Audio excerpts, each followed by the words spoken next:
She stepped off that bus clutching one suitcase like it was the only thing left in the world that belonged to her.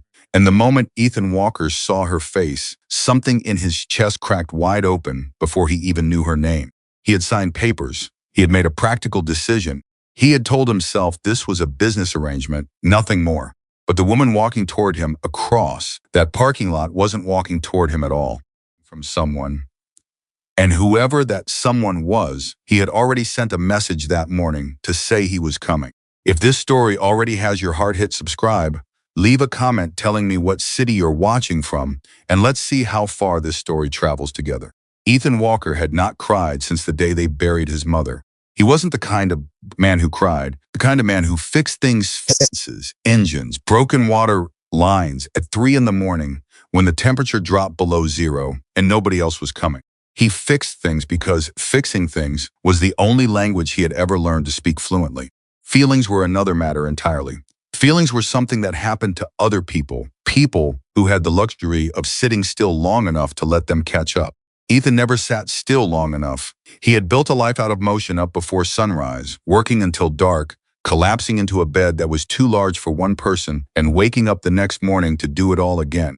Ranch outside Millhaven, Montana wasn't glamorous. It wasn't the kind of place that made magazine covers or showed up on anyone's travel list. It was 63 acres of hard soil, stubborn cattle, one aging barn that needed a new roof, and a farmhouse that had been slowly surrendering to silence since the day Ethan's mother stopped filling it with sound. That was 4 years ago. 4 years of eating alone at a kitchen table built for 6. 4 years of a house that smelled like pine and cold air and nothing else. 4 years of coming home to a door that never opened from the inside. So when his oldest friend, Dale Burrows, had sat across from him at the Millhaven Diner last spring and said with the particular seriousness of a man who had rehearsed a speech and decided to abandon it halfway through, "Ethan, I know a man whose cousin runs one of those marriage arrangement services, and before you say a single word, just hear me out." Ethan had done something he almost never did. He listened, not because he wanted a wife. He was clear about that, even to himself. He didn't want the complication. He didn't want someone depending on him emotionally, looking at him over breakfast, expecting a conversation, asking questions he didn't know how to answer. He had enough things depending on him, 63 acres of them, 12 cattle, one ancient border collie named Frost, who had the decency not to require feelings from anyone. But the silence in that house had started to become something heavier than quiet. It had started to feel like pressure. So he listened to Dale. He filled out the paperwork with the same businesslike efficiency he brought to filing his taxes or ordering feed. He answered about his living situation, his expectations, his willingness to provide a stable home. He was honest. He wasn't a wealthy man, but he was a dependable one. He had land, a solid house, and the kind of steadiness that came from a man who had never once walked away from a responsibility in his life. What he wanted, if he was going to be honest, was someone practical. Someone who understood that this was an arrangement. Someone who didn't need things from him that he didn't know how to give. And he was. 3 months later, on a Tuesday in early October, he drove his truck to the Millhaven bus station to pick up a woman named Clara Bennett, age 31, from somewhere in the east that she had described in her short, carefully worded letters as a situation I am ready to leave behind. He stood beside his truck in the parking lot. He checked his phone twice. He waited, and then the bus doors opened. She came down the steps last, everyone else a teenager with earbuds, an older man with a canvas bag, a young mother wrestling a stroller. Everyone else came off the bus with the loose, ordinary energy of people arriving somewhere expected. Clara Bennett came off that bus like someone who had rehearsed the arrival and was now executing it under conditions she hadn't fully anticipated. She was carrying one suitcase, just one. The kind of suitcase you packed when you were leaving quickly, when you were choosing speed over completeness, when you were taking what mattered and leaving behind the rest before someone could stop you. Ethan noticed the suitcase first, then he noticed her face. She was beautiful in the way that a person is beautiful when they aren't trying to be, when their features are just arranged that way. And they have long since stopped thinking about it because they've had more important things to worry about. Long blonde hair pulled back imperfectly, strands loose around her face, eyes that were scanning the parking lot with the focused, rapid attention of someone performing a safety check rather than arriving somewhere new. She was looking for threats before she was looking for him. Ethan Walker was a man who had spent his entire adult life reading animals and weather and land. He understood survival behavior when he saw it. Something shifted in his chest that he couldn't name. He raised one hand. She found him across the parking lot, and for exactly 1 second, one bare, unguarded second, before she assembled herself back together, he saw something move across her face that made him feel like he had accidentally witnessed something private. Something that was not meant for him. It was relief. Pure, exhausted, desperate relief. Like a person who had been running for a very long time and had finally spotted something solid enough to lean against. Then it was gone. She put it away somewhere efficient, and she walked toward him with her suitcase and her cream coat and her composed, polite expression was, and she said, in a voice that was steadier than most people's voices are, after a 15-hour bus ride, "Be Ethan, I'm Clara." "Yeah," he said, "I know." He reached for her suitcase. She pulled it back, not rudely, not aggressively, just reflexively, like reaching for her bag was reaching for something she wasn't ready to release yet. He let go immediately. "Truck's over here," he said. "Thank you," she said. And that was that. From the bus station to the ranch took 45 minutes on a good day and longer when the roads were wet. They drove for about 10 minutes in silence that was not uncomfortable so much as it was careful. Two people being very deliberate about not crowding each other in a small space. Clara said, "Your friend Dale wrote to me about the ranch. He said it's been in your family for 2 generations. Ethan said, "Do you enjoy it?" He thought about that for a moment. The question surprised him slightly, not because it was strange, but because nobody had asked him that in a while. People assumed they knew the answer. "Do you enjoy it?" was not typically a question. People directed at men who had inherited land and simply continued working it. The assumption was that enjoyment wasn't really the point.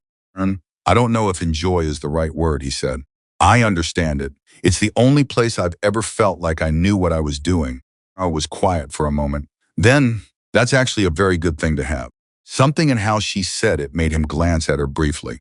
She was looking out the passenger window at the mountains. There was something in her voice that wasn't envy exactly. It was something closer to recognition. The way a person sounds when they hear about something they once had and then lost. Maybe something they never had at all and had been quietly measuring themselves against their whole life. He didn't ask, she didn't offer. But the air in the truck changed slightly after that, became a degree less guarded. Miles passed. The mountains got closer. Clara's hand, which had been resting on the suitcase in her lap the entire drive, she never put it in the back seat, never let it out of contact with her fingers, relaxed slightly. Just slightly. Like a small muscle she had been holding clenched, had finally remembered it was allowed to rest. Ethan saw it. He filed it away. The house was exactly what it was, a farmhouse that had once been full and was now less full. Solid in its bones, but quiet in its rooms. He showed her through it with the brisk efficiency of a man who had not expected to feel self-conscious about his own home and was now discovering that he did. The kitchen, the living room, the bathroom that needed a new faucet but was otherwise functional. Then the door at the end of the hall. "This is your room," he said. I looked at him. "Mine," she repeated. It wasn't quite a question. "Yours," he confirmed. "There's a lock on the inside. The key's on the dresser," he paused. He wanted to say it plainly, without making a performance of it, because making a performance of it would make it strange. And it wasn't strange. It was just a fact. "This is your home now. Whatever that means, for you, I'm not going to interfere with it. You have space. You have privacy. That's the arrangement." Was still looking at him. He couldn't read her expression exactly. Too many things moving in it at once. "Okay," she said finally. "Good," he said. "I'll leave you to unpack." He was halfway down the hall when she said, "Ethan," he stopped. "Thank you," for she paused, chose the right word with visible care. "For the clarity." He nodded once, walked back to the kitchen, stood at the counter for a moment with both hands flat on the surface, looking at nothing in particular, trying to identify what it was he was feeling, failed. Made coffee instead. The first week was quiet. Clara moved through the house with the contained, precise movements of someone who was used to taking up exactly as much space as she was given and not 1 inch more. She cooked breakfast without being asked. She cleaned the kitchen with efficiency, but without intrusiveness. She left his coffee on the counter each morning at precisely the right temperature, which meant she had taken the time to observe when he typically came in from the morning chores without ever asking him about his schedule. Ethan noticed this. He noticed a lot of things about Clara Bennett that he hadn't expected to notice. She read in the evenings, real books, paper ones, holding them the way a person holds something that matters. She had brought 4 with her in the suitcase. He wondered sometimes what else had been in that suitcase and wasn't anymore. What she had left behind, what she had considered too heavy to carry. She didn't ask him personal questions. He didn't ask her personal questions. This was ostensibly what they had both agreed to.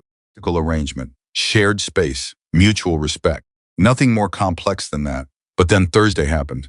Day was when Ethan drove out to check on Margaret Hollis, an 81-year-old woman who had been his mother's closest friend and who lived alone 4 miles down the road on a property that was slowly losing its battle with time, and a woman who refused to admit she needed help.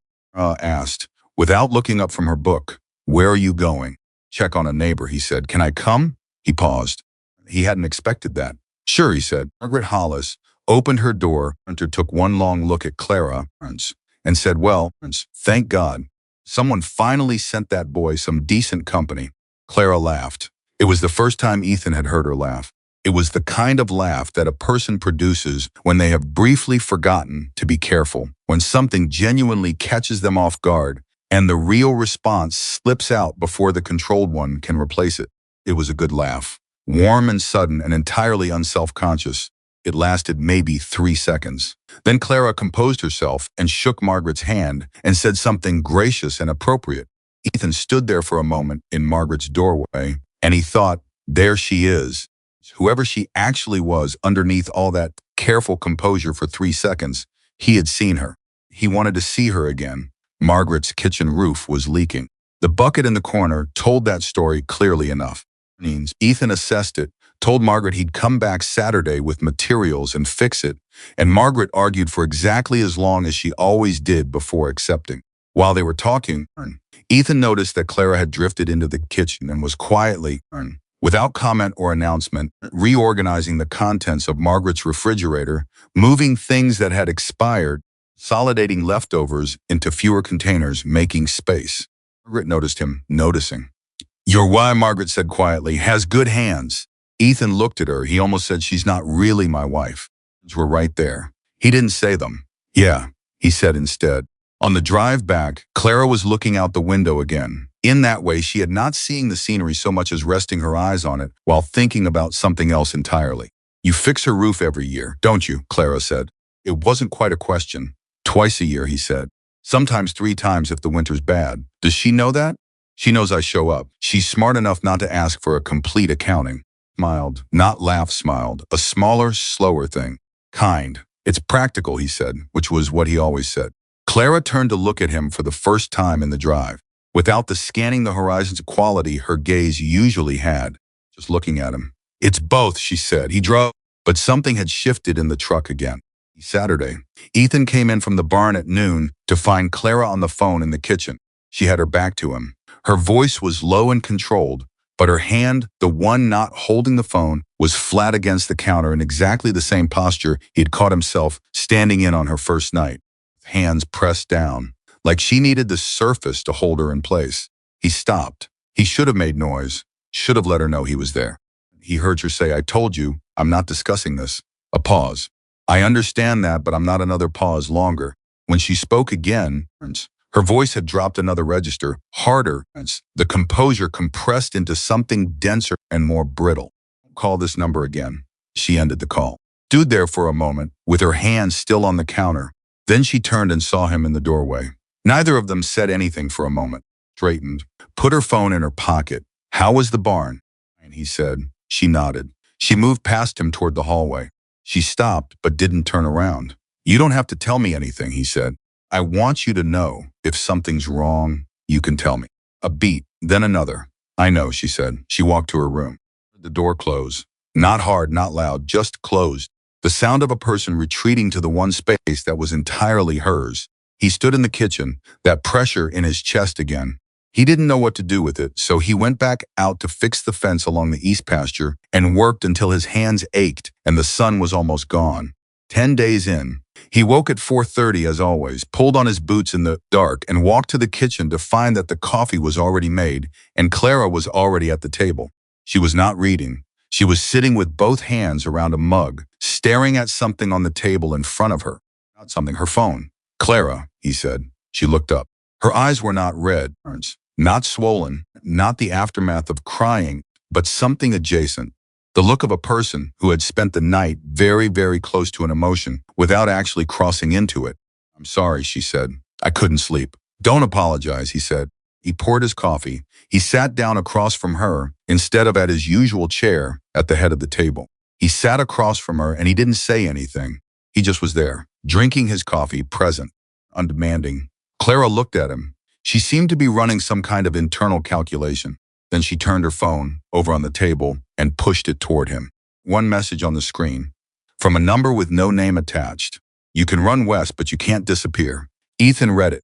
It was. "Read it again. Set the phone down on the table carefully, the way you set something down when you want your hands to be completely empty." "How long has this been going on?" he said. "Not a question." Clara pulled the phone back. "The messages started after I left," she said. 3 weeks ago. This is the 4th one. Who is sending them?" She wrapped both hands around her mug again. She said a name. Holloway. And the way she said it carefully, precisely, like a person pronouncing the name of a disease they have finally agreed to acknowledge, told Ethan everything he needed to know about what this man was to her and what he had been and what he continued to believe himself to be. Ethan started. "My fiancée," Clara said. "For the last 2 years, I was his." That's how he would have described it. His. She looked at her mug. "I thought it was love for a long time. I thought the way he needed to know where I was constantly was concern. I thought the way he managed my finances was care. I thought the way he didn't want me seeing certain friends was protectiveness." A pause. "It took me a very long time to understand that all of those things were the same thing, just dressed in different clothes." Ethan said nothing. He understood that she wasn't asking for a response. She was saying something out loud that she had needed to say out loud for a very long time, and she needed a witness more than she needed a reaction. "I had to leave twice," she said. "The first time, he found me at my friend's house. The second time, he used his family's connections to close every financial account we shared before I could access my own money. He has a lawyer who does things that aren't technically illegal but are functionally." She stopped. "By the time I made it out the third time, I had one bag and a bus ticket and no intention of leaving any record of where I was going." She looked up at him. "So, that's why I'm here. That's the arrangement. I needed somewhere he couldn't immediately find me, with someone whose name wouldn't trigger any associations, in a place far enough that it would take him time to..." She stopped again. Her jaw tightened. "The message arrived this morning. So the time it took him was 3 weeks." Ethan looked at his coffee. He was thinking carefully, which for him meant going very still and letting his mind work without this distraction of his face doing anything. "Does he know where you are specifically?" he said. "Not yet, I think. The message came from an unknown number. If he knew exactly, he would have said so. He would have wanted me to know." She said it flatly, without drama, which made it more chilling. "He does this. He announces himself slowly. It's a way of extending it." Sat in the kitchen between them, like something solid. Ethan said. "Okay," Clara said warily. "I'm not going to tell you what to do," he said. "I'm not going to call anyone or make any decisions without talking to you first. This is your situation, and you're the one who gets to navigate it." He paused. "You're not navigating it alone. That's all I'm saying. Not alone in this house." Clara looked at him for a long moment. Something moved across her face, not the relief from the parking lot, not that raw, unguarded thing. Something quieter, more complicated.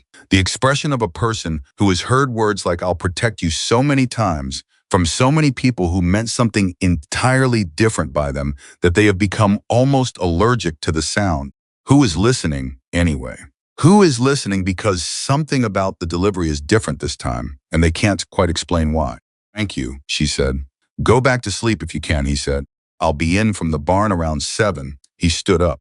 He picked up his coffee. He went back outside into the dark Montana morning where the work was waiting for him, and the work at least always told him clearly what it needed.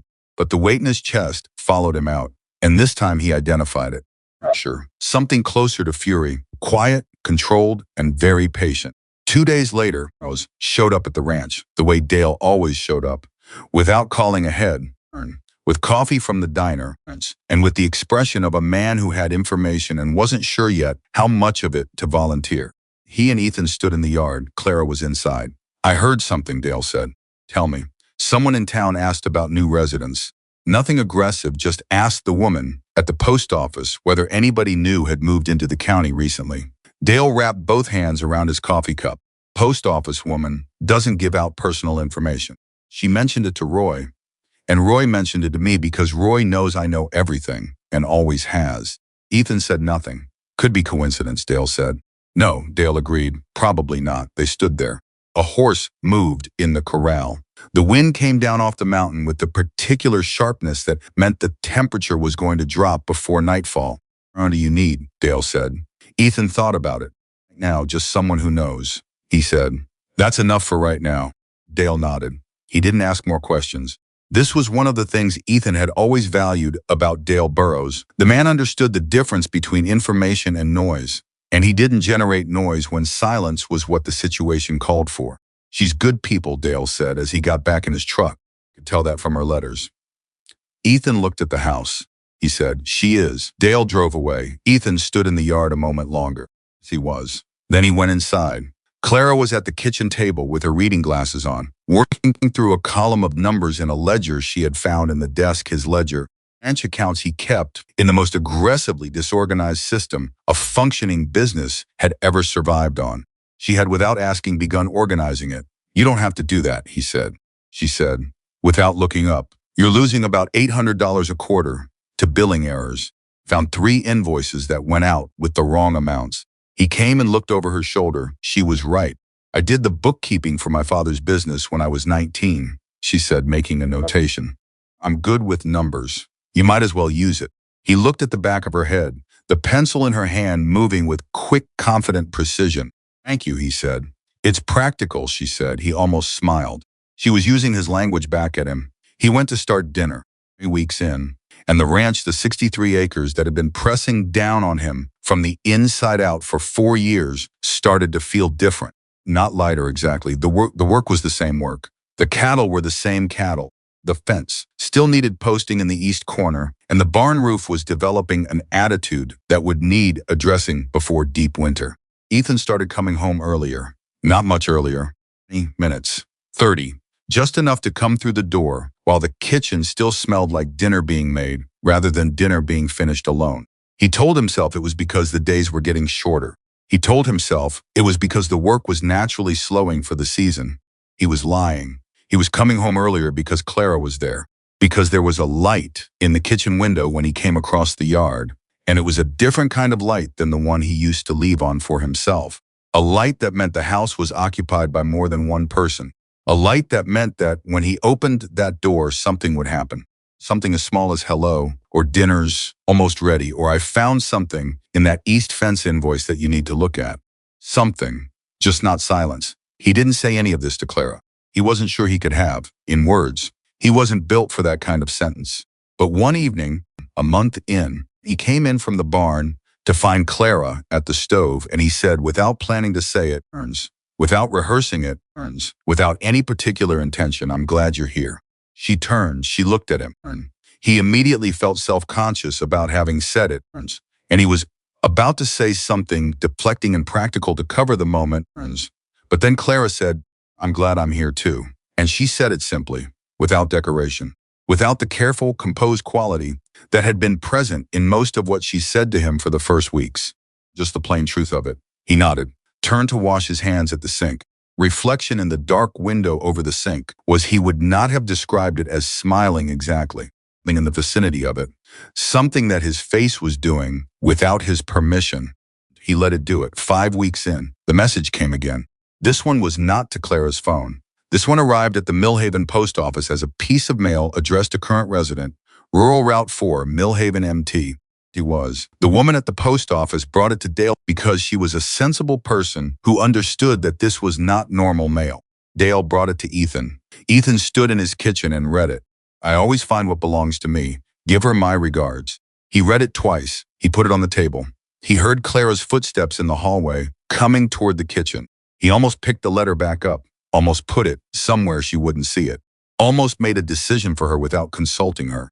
He left it on the table. She came into the kitchen and stopped when she saw his face. She looked at the letter. She picked it up and read it. Her face went completely still, not blank still, the stillness of someone who is processing something they have been dreading and have spent a long time preparing for, and who is now, in this moment, testing whether the preparation was sufficient. She set the letter down. Her hands were completely steady. He knows where I am, she said. He knows the general area, Ethan said. Doesn't have the specific address. Not yet, she said. Sat there. Ethan made a decision. I need to make some phone calls, he said. Mission. Clara looked at him. What kind of phone calls? And where I tell people in this town that there may be a problem and let them decide whether they want to help. She was quiet for a moment. I don't want to be a burden on people I barely know, she said. It was controlled, but there was something underneath it, a tremor of something that had nothing to do with Grant Holloway and everything to do with the particular pain of someone who has been made to feel over and over again. That asking for anything is an imposition. Not asking, Ethan said. I am. And I'm asking because because you live here. He paused. Because you're part of this place now. She searched his face. She said. He picked up his phone. He made the first call. And somewhere in the background, beyond the kitchen window, the Montana mountains held their position in the darkening sky like something that had been waiting long before any of this started and would be there long after, patient and old and entirely unconcerned with the small human urgencies playing out in the farmhouse below. In that farmhouse, something was changing. Not dramatically, not all at once. The way all real changes happen quietly, in the ordinary spaces between ordinary moments, in the silences that are slowly becoming less empty. Two strangers in a house that was learning slowly to be a home. The phone calls Ethan made that night were short, direct, and entirely like him. He didn't dramatize, he didn't exaggerate. He called 4 people: Dale, his neighbor Roy Cassidy, a woman named Pat Henley, who ran the community board at the town hall, and a man named Hector Reyes, who had ranched the property south of Ethan's for 11 years and had the particular reputation of someone you called when a situation required a steady hand rather than a loud voice. Each call lasted less than 3 minutes. Each person asked exactly one question. Roy said, "What do you need from me?" Pat said, "You let me know the moment something changes." Hector said, "I'll tell my boys to keep an eye on the South Road." Dale said nothing for a moment. "Then you doing okay?"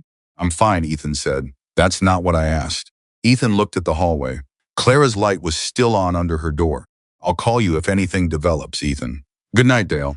He hung up. He sat at the kitchen table with both hands flat on the surface. In that posture, he kept returning to the one that meant he was thinking hard and not yet ready to move.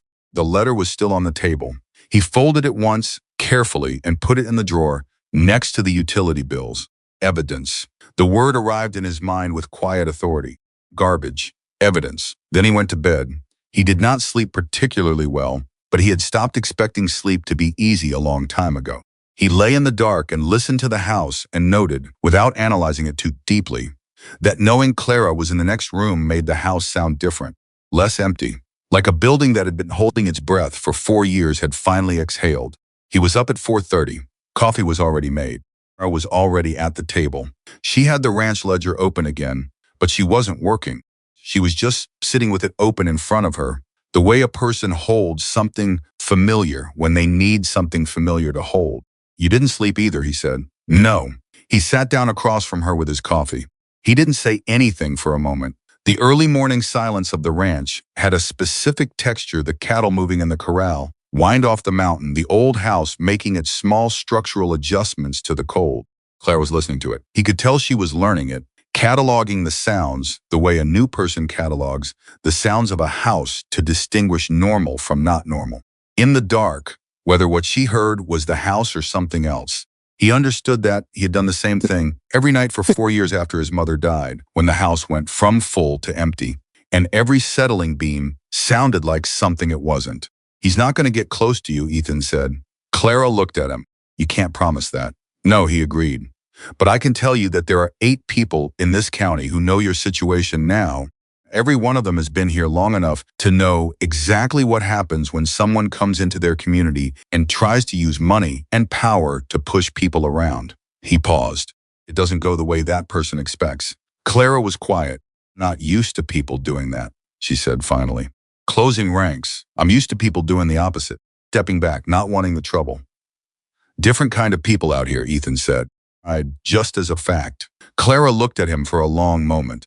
Then she looked back down at the ledger. You have another billing error in the November invoices. It's a small one, but it compounds over 3 quarters. Laughed. He didn't quite, but something in his chest loosened. Show me. She turned the ledger toward him and pointed.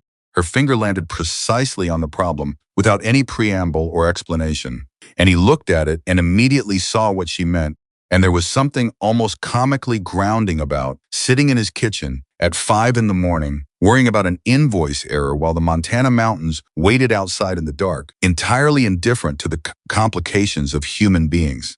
I'll fix it, he said. I already did, she said.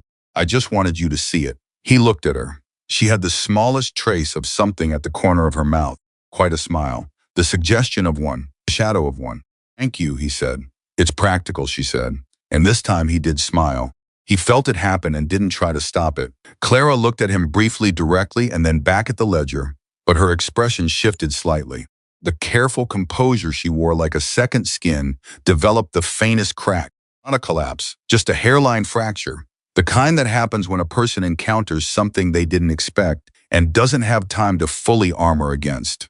He got up to refill his coffee and said nothing more about it, and felt different. Warmer than the temperature outside had any right to explain. They had turned a corner somewhere in the night, small as a threshold, as the floor beneath it. The week that followed was the first week that felt even slightly like a rhythm. Ethan came in from morning chores. Coffee was ready.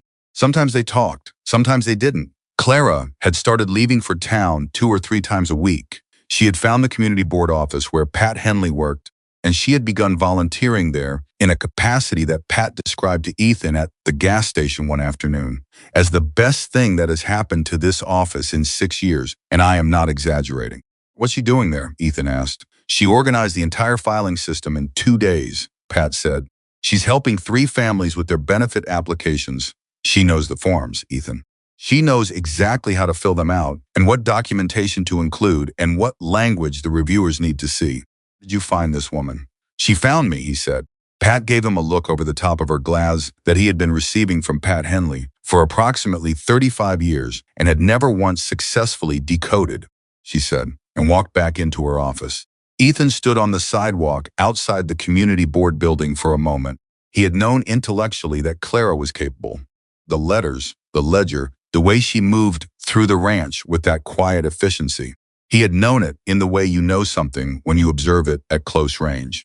Standing there hearing Pat Henley, a woman, not given to complimenting anyone, without cause, describe Clara Bennett's impact on a community she had arrived in 5 weeks ago, Ethan Walker felt something that was not a surprise so much as it was a particular kind of recognition. Of watching someone finally have the space to be the person they actually were after being compressed into something smaller for too long. He drove home. He didn't say anything to Clara about the conversation with Pat. He didn't need to. He just looked at her when she came in from town that afternoon, saw the particular lightness around her eyes that wasn't quite happiness but was adjacent to it, the look of a person who has done something useful and knows it, and he thought, there she is again, the real one, the one underneath all the careful armor, starting to see her more often. It scared him slightly, how much he wanted to. Then the development company came.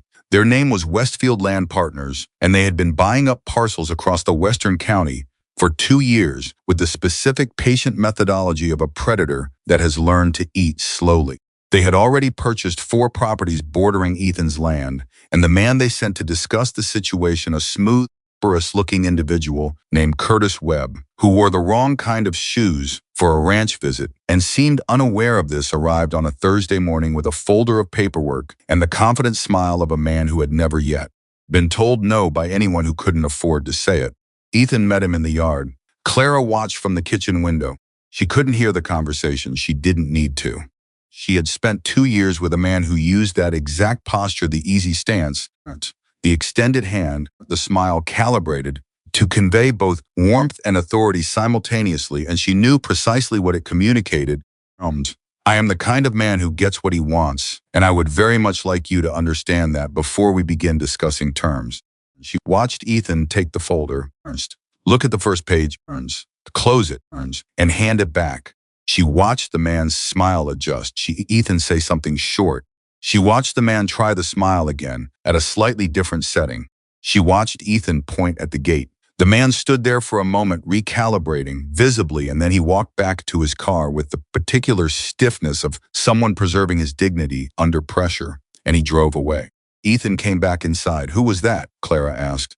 Someone who wanted to buy the ranch. He'll come back, she said. Ethan looked at her. I know, men like that always come back. They hear no, and they translate it as not yet. She said it flatly, without heat, drawing from a very specific reservoir of experience. They come back with a better offer, or a different angle, or a lawyer. Ethan put the coffee pot on. Let him, Ethan. She said his name with a directness that made him turn. If they're buying up the surrounding land, they can make things difficult for you without touching your property. Access roads, water rights, easements. She paused. I know how this works. I've seen it done. He looked at her. You have a lawyer? She said. I have Dale. Dale is a good person. You need a lawyer. She said it without apology. Get a land attorney to review your easement agreements before Westfield files anything. Are gaps? You want to know first. He was quiet for a moment. You know about this, he said. I know about men who want something and have the resources to be patient about getting it, she said. The methods they use on people are different. The strategy is the same. The kitchen went very still. They both understood what she had just said and what it connected to. Ethan nodded once. I'll call someone Monday. Good, she said. She went back to the ledger, but her hands, he noticed, were not entirely steady. She had been talking about Westfield Land Partners, and also about something else entirely, he was. And they both knew it, and neither of them named it aloud, and that was all right. Some things didn't need to be named to be understood. He called the lawyer Monday. He also called Dale and asked him to quietly find out what he could about Westfield's filing history in the county. Dale called back Tuesday with information that was not reassuring. Westfield had filed 3 easement challenges against neighboring properties in the past 18 months, 2 of which had succeeded when the landowner couldn't afford to contest them. They picked the people who can't fight back, Ethan said. That's how it works, Dale said. They're patient, and they've got money behind them. Who's behind them? I'm working on that. Roy has a contact at the county assessor's office who owes him a favor. Oh, Roy, I said, thank you. Tell him yourself. He likes the validation. Call ended. Ethan sat with that for a moment. Then he went out to the barn and worked until his hands stopped, feeling like they wanted to hit something, which took about 2 hours. He came back in. Clara had made dinner. A real dinner, not just something efficient and adequate, but something that smelled like care had gone into it. The kind of meal that required time and intention. She had found a recipe somewhere and committed to it, and the kitchen smelled like garlic and rosemary and something warm in a way that hit Ethan in the chest like a key fitting a lock. He stopped in the doorway. What's this? He said. Dinner, she said without turning from the stove. I can see that. Why, you've been in the barn for 2 hours, and the temperature outside is 23 degrees, she said. You're going to come in cold and hungry, and I figured I could do something about one of those things. She turned and looked at him. Sit down, he sat down. She put a bowl in front of him and sat across the table, and there was a moment brief, weightless, almost accidental, where neither of them said anything, and the kitchen was warm, and the food was hot, and outside the Montana dark was doing exactly what it always did. And none of that had changed. Something inside the space between the two had shifted again, had moved another increment in a direction that neither of them was quite ready to name. Thank you, he said. It's practical, she said. He looked up at her.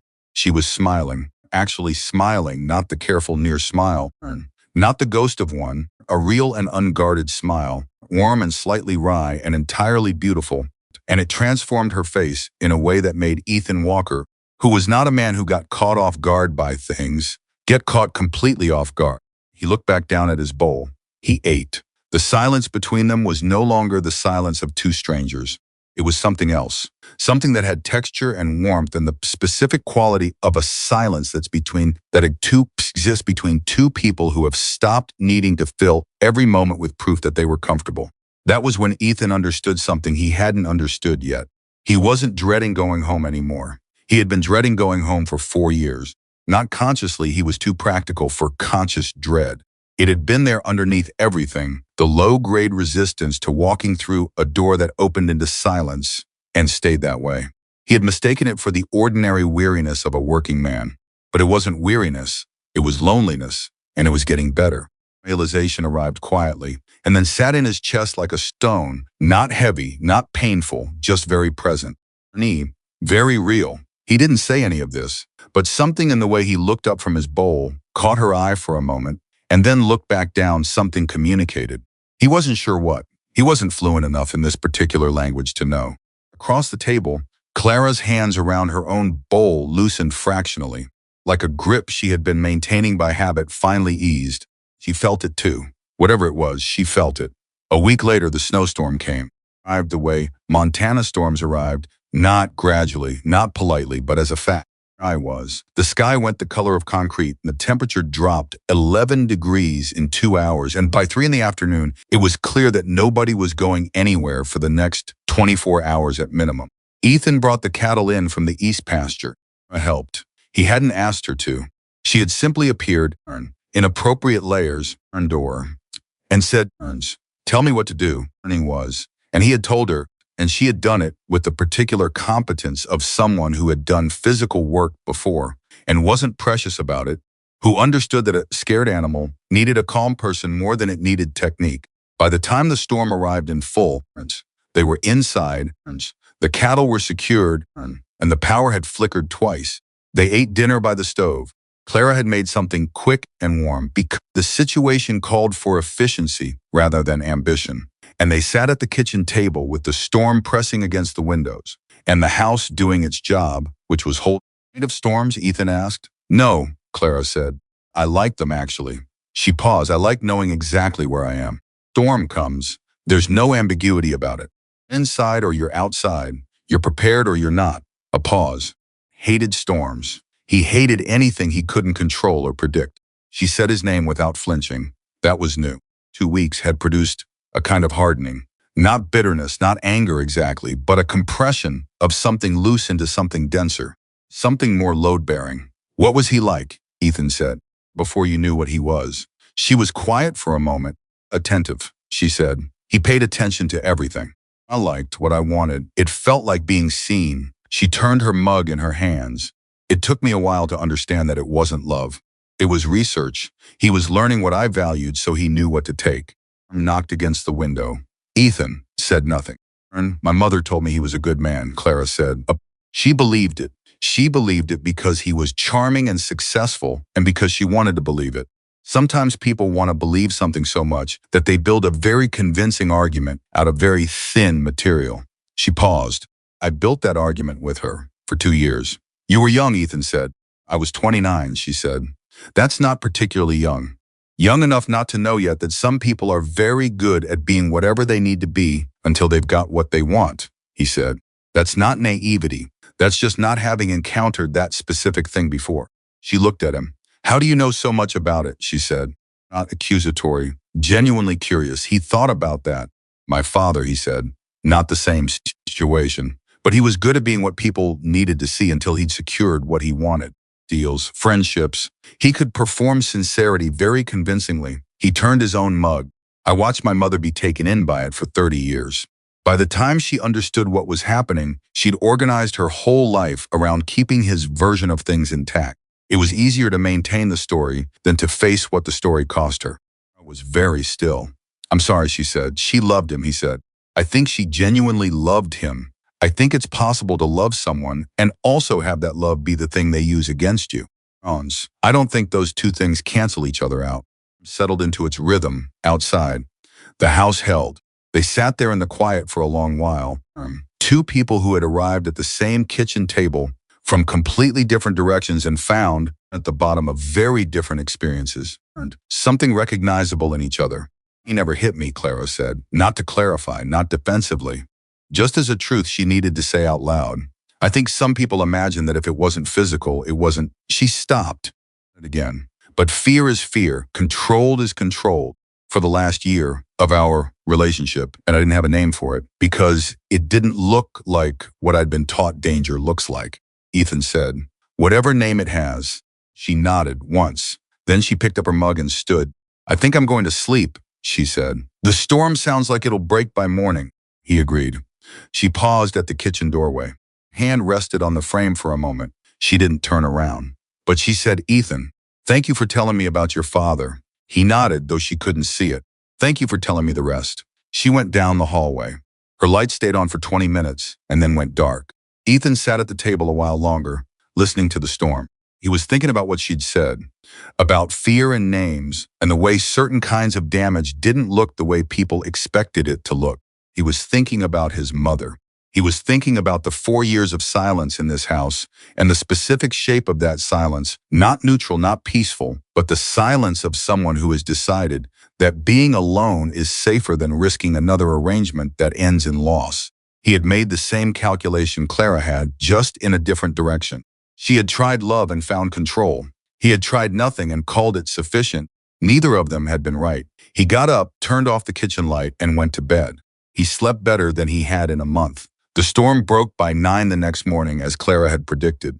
They dug out together without discussing who was doing what, falling into a natural division of tasks, as if they had rehearsed it, Ethan on the heavy work, and Clara handling the details, both of them calibrating to each other's rhythm without needing to narrate it.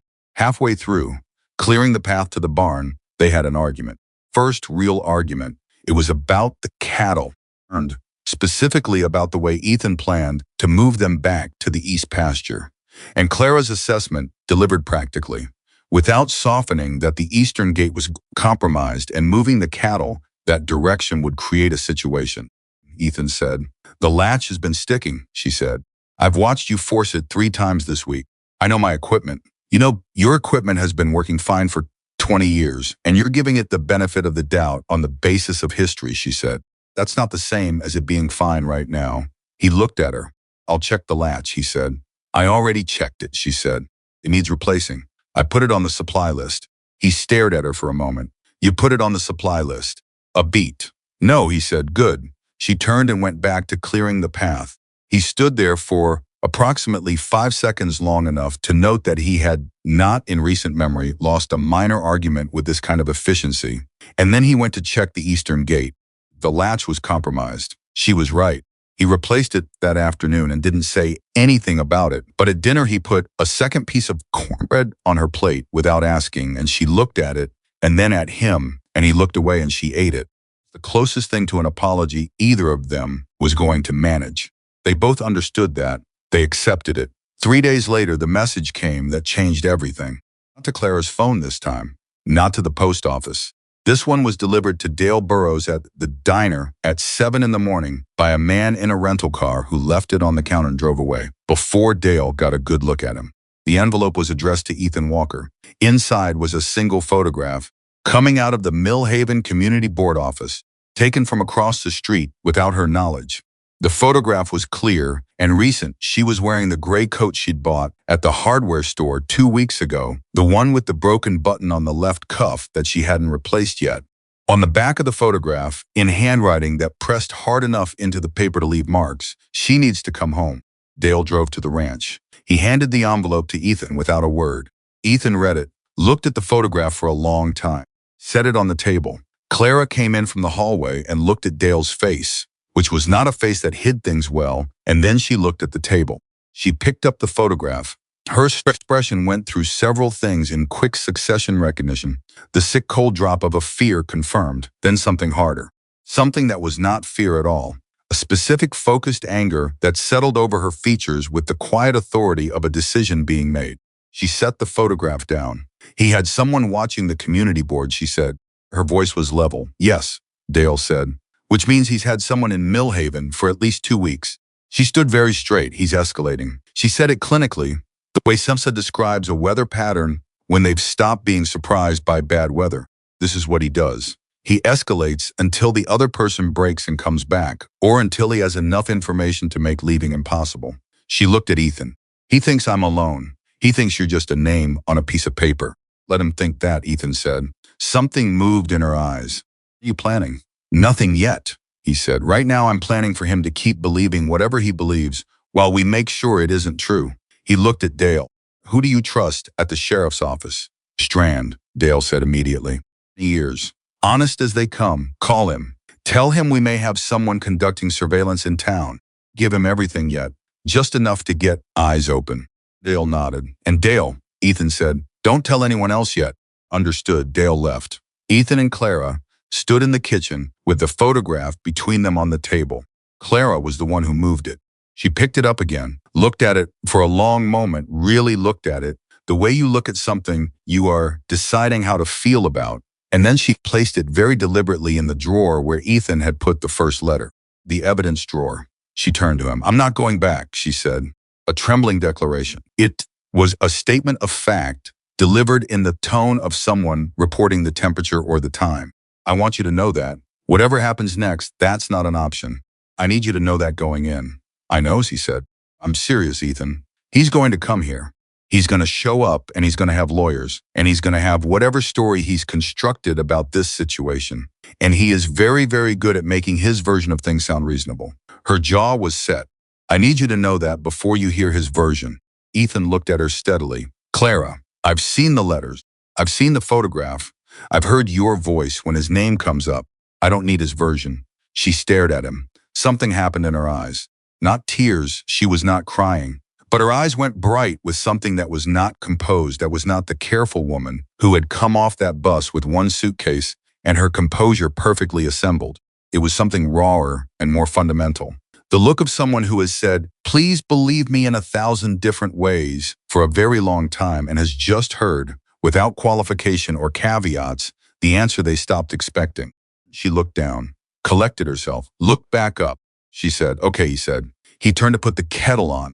She sat at the table, and in the silence that followed in that kitchen, in that house that was slowly becoming something neither of them had let themselves plan, for something fundamental had settled into place between them. Not love yet, or at least not ending either of them would have been ready to call by that name. Something that came before love and was in some ways more foundational: trust. The decision to extend it, the choice to stop calculating whether the other person had earned it and simply extend it and see what they did with it. Ethan Walker, who had built everything in his life on the principle of practicality, had just made the most impractical decision of his adult life. He had chosen to believe in this woman completely. He was not afraid of it. That surprised him most.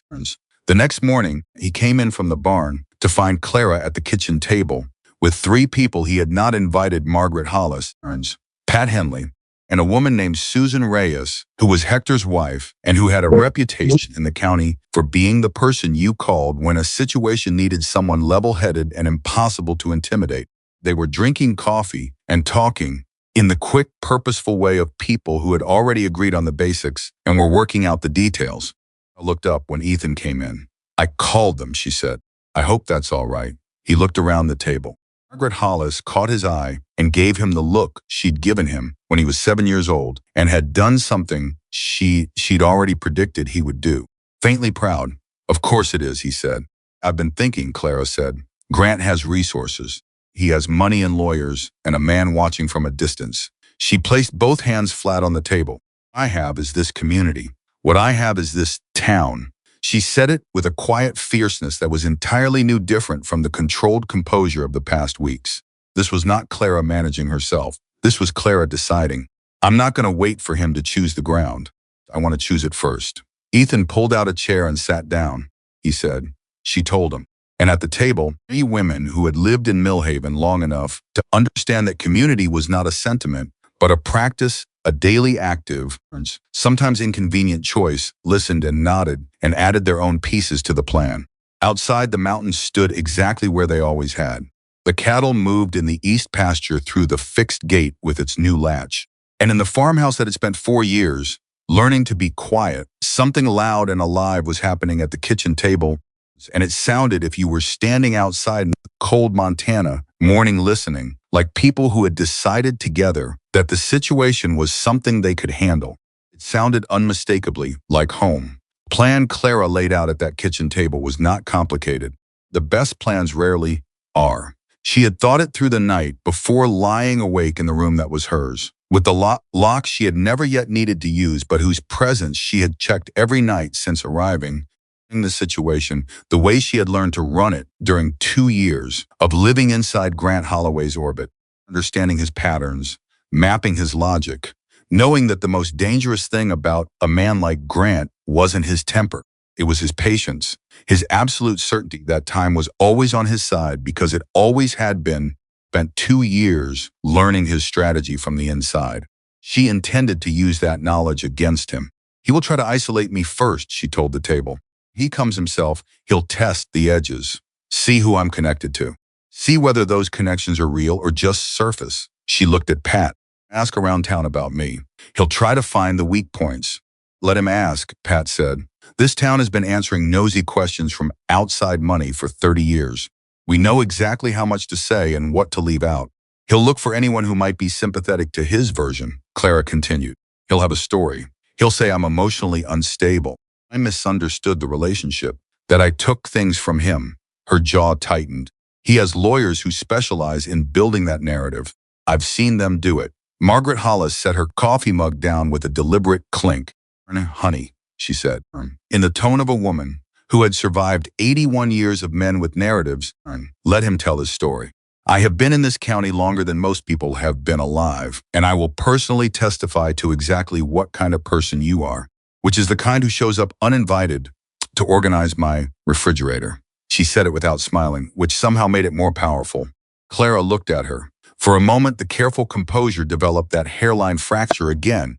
She blinked once, deliberately, and it was gone. Thank you, Margaret. Thank me. Tell me what else we need. Documentation, Clara said. Everything I have, the messages, the letters, the photograph. I need copies held somewhere that isn't the ranch. Grant can't access even if he tries. Pat's office has a safe, Susan Reyes said. Has since the building was built. Nobody gets in it without her. Pat nodded. Done. And I need someone to help me contact the people from my life before Montana. She paused. This one cost her something. He could see it in the slight tightening around her eyes. Are women's. 2 women who lived through the same thing I did inside Grant's circle. Not with him directly, but adjacent to him. They saw things. They know things. They never spoke because they were afraid. She looked at her hands. I was afraid too. I understand why they stayed quiet. A beat. I'm not asking them to stop being afraid. I'm asking them if they're ready to stop being alone in it. The table was quiet for a moment. Ethan looked at Clara. He thought about the woman who had come off that bus 6 weeks ago, clutching one suitcase, scanning the parking lot for threats before she looked for him. The woman who had pulled her bag back when he reached for it. The woman who had put a lock on her door that first night and probably lay awake listening to the house sounds until she had memorized all of them. He thought about the woman sitting at this table right now. Same woman, completely different posture. Not the posture of someone waiting to be saved. The posture of someone who had decided to fight back and was now distributing the tactical assignments. Susan Reyes said, I know a woman in Billings who does advocacy work for domestic situations. She has contacts, real ones, people who know how to locate individuals who want to be located and document what they've witnessed. Can you call her today? Clara asked, already thinking about it. I nodded. Then she looked at Ethan. You've been quiet. I've been listening, he said, and he held her gaze. I think you've spent a long time waiting for someone to believe you, and you're not used to just walking into a room and having that happen. So you came into this morning with twice as much preparation as you needed because you expected to have to convince us. He paused. You didn't need to. The table went very still. Clara held his gaze for 3 full seconds. Then she looked back at her notes on the paper in front of her. She said, in a voice that was slightly less steady than it had been a moment ago. The documentation goes to Pat's office today. Susan calls her contact in Billings. Pat manages the town side of things. And we wait, Ethan agreed. What nobody said out loud, but what everyone at that table understood, was that waiting was the part where things went wrong, was where nerves frayed and plans developed gaps, and a determined man with money and patience found the spaces between the preparations and moved into them. What nobody said was that they all knew Grant Holloway was already in Montana, not in Millhaven yet, but close, because men like that didn't surveil from a distance when the surveillance had already been discovered. Discovery accelerated the timeline. He would know by now that the photograph had reached Ethan. He would know that the woman he wanted was no longer isolated. The question was not whether he was coming. The question was when. The answer came 9 days later, and it came at night. Ethan had been awake since 2 in the morning for no reason he could articulate. That particular instinct, the one that woke him when something on the ranch was wrong, a fence was down, or an animal was in distress, or the weather was shifting faster than expected, had been active since midnight, and he had learned a lifetime of ranching not to argue with it. He was in the kitchen when he heard Clara's door open. She came down the hallway in the dark and saw his shape at the table and stopped. "You're awake," she said. "Can't sleep," he said. She came to the kitchen and stood in the doorway for a moment, and then she crossed to the window that faced the yard. She stood there for almost a full minute. "Something's wrong," she said.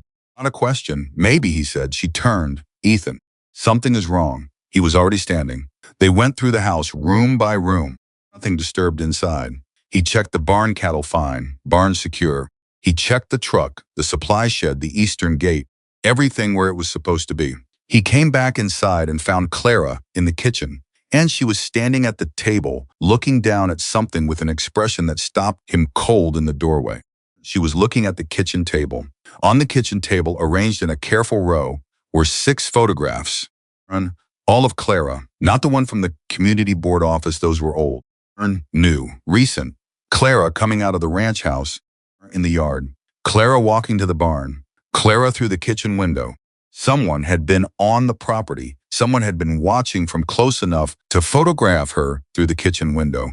Kitchen window, his property, where he had been working and sleeping and telling himself that the community was watching. And Jimmy Strand had eyes open in town, and the plan was solid, and she was safe. Not safe. Watched. Ethan picked up one of the photographs. His hand was steady because he made it steady. Underneath the steadiness was something that was not calm at all, a cold, pressurized anger that had been building since the first letter and had just crossed into something harder and more absolute. He looked at Clara. She was looking at the photographs, trembling. She was the furthest thing from trembling. She had gone very still in the way a person goes still when they have shifted from shock to pure, clear-eyed determination. Underneath the stillness, in the set of her jaw, and the particular way she was breathing, he could see what it cost her to hold that stillness together. He saw it, and it cost him something too. "He was here," she said. Voice was absolutely controlled. "On the property. Tonight. Yes, which means he's not sent someone anymore," Ethan said. "He's here himself." Written on the bottom photograph in that same hard-pressed handwriting, "She belongs with me. Chance." Clara picked up the photograph with the message. She looked at it for a long time. Then she placed it very carefully, face down, on the table. "Call Dale," she said. Ethan was already reaching for his phone.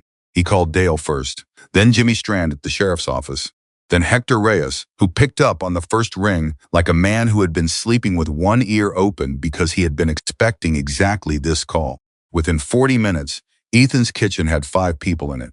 Dale, Jimmy, Hector, and 2 other men from the county whom Jimmy trusted and who had come without being asked the reason, because in a community that had functioned together for decades, the reason could be filled in later.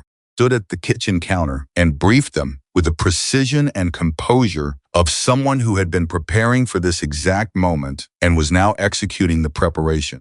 No unnecessary words, just the facts, the timeline, the documentation, and the specific assessment of Grant Holloway's patterns that only a person who had lived inside them could provide. Jimmy Strand listened, taking notes in the small notebook he always carried. When she finished, he looked up. "The photographs give us something to work with," he said, passing, "at minimum. If we can get identification on who was present on this property tonight, we have the beginning of a case." "You won't have trouble identifying him," Clara said. "He doesn't hide. That's not how he operates," he announces himself. "He wants credit for the pressure. He needs you to know it's him." Jimmy nodded slowly. "He'll come to you directly then. He'll want the confrontation on his terms." "Yes." "Then we make sure the terms aren't his." Jimmy looked at Ethan. "I need you to not do anything that gives him grounds to redirect this situation. He will be looking for an excuse to make this about your behavior rather than his. That means whatever he says when he gets here, however he says it." "Understand," Ethan said. "I need you to actually understand. Not just know." Ethan looked at him steadily. "I understand." Jimmy held his gaze for a moment, nodded. The men arranged themselves. Hector made calls. Dale drove the evidence, the photographs, copies of all the previous messages, the documentation Clara had been building for weeks to Pat's office to add to the safe. Jimmy stationed a deputy at the end of the ranch road without making it obvious. Two of the county men took positions in their trucks on the adjacent roads. Not blocking, not aggressive, just present. By 5 in the morning, the ranch was as prepared as it was going to be. Ethan and Clara sat alone in the kitchen. They had not talked much in the intervening hours because there was nothing to say that wasn't operational, and the operational things had been said. What remained was the thing that lived underneath the operation, the thing that had been building since the first morning with the first coffee and the first real conversation and the first real silence and all the small ordinary moments that had become, without either of them planning it, the architecture of something they hadn't had names for yet. Said, "I need to tell you something." He looked at her. "I came here because I had run out of other options," she said. "I want you to know that. I'm not going to dress it up. I was desperate and I was exhausted. And the arrangement seemed like something I could manage because it had boundaries and conditions, and it wasn't supposed to require anything from me that I didn't have left." She paused. "I had very little left." Ethan said nothing. He let her speak. "I didn't expect this," she said. She didn't gesture or clarify what this was. She didn't need to. "I didn't expect you. I didn't expect Margaret or Pat and Susan, any of it." Her voice was level, but there was an undertow to it, something moving beneath the surface with real force. "I've been very careful my entire adult life not to need things that could be taken away. It seemed like the safest strategy." She looked at him.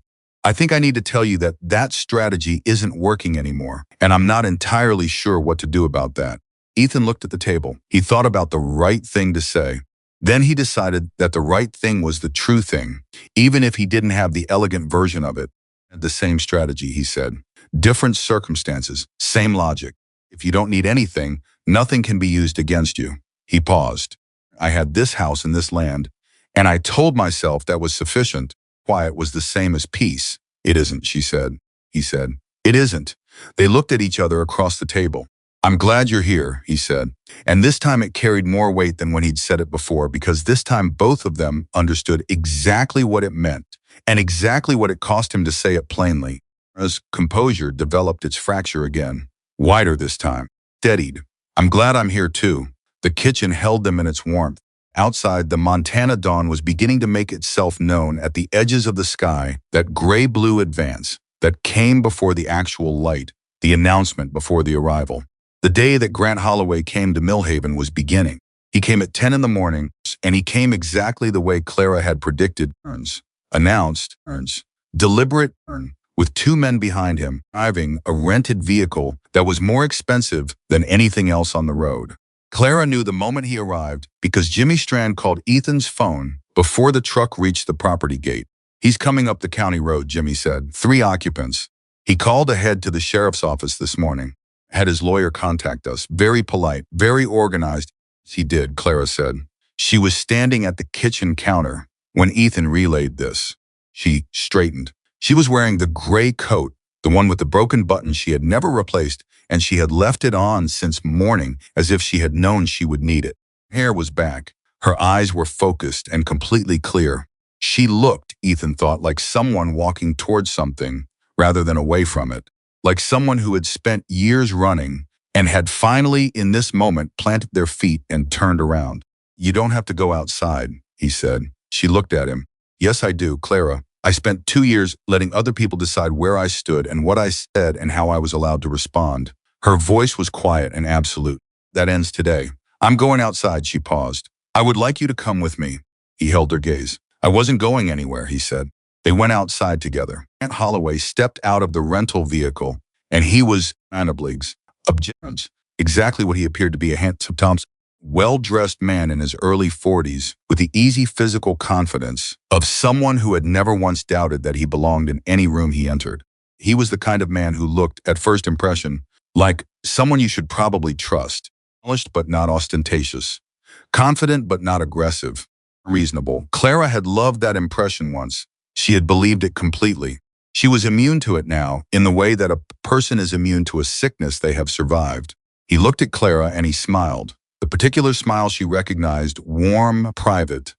The smile that said, "You and I understand each other in ways these other people don't," he said, not loud. "Grant," she said, practically the same tone she had used when she'd said his name in the kitchen. That first morning, clinical, precise, like naming a condition. Her eyes moved briefly to Ethan, assessing, then back. "I think we need to talk. Just the two of us." "No," she said. All adjusted. "Clara, I understand you're upset." "I'm not upset," she said. "I'm clear. There's a difference." He took a step forward. His tone shifted, still controlled, still pleasant, but compressed slightly. The reasonable surface over something less reasonable. "You left without giving us a chance to discuss the situation. I've traveled a very long way because I care about you, and because I think whatever has been said or believed in the last several weeks has been." She said his name and it stopped him. "I have copies of every message you sent me. I have the letters. I have the photographs taken on this property last night by someone you sent, which constitutes trespassing. Statements from two women who worked in your company and watched you do this same thing before." She did not raise her voice. She did not tremble. "I have all of it in writing, in a safe, in this town, with the sheriff's department aware of its existence." A pause. "You came here to make me feel alone. I need you to look around and understand that I am not." Holloway looked around. He saw Ethan beside Clara, standing with his arms at his sides, and his expression completely calm. The calm of a man who has made his decision and is no longer managing his emotions.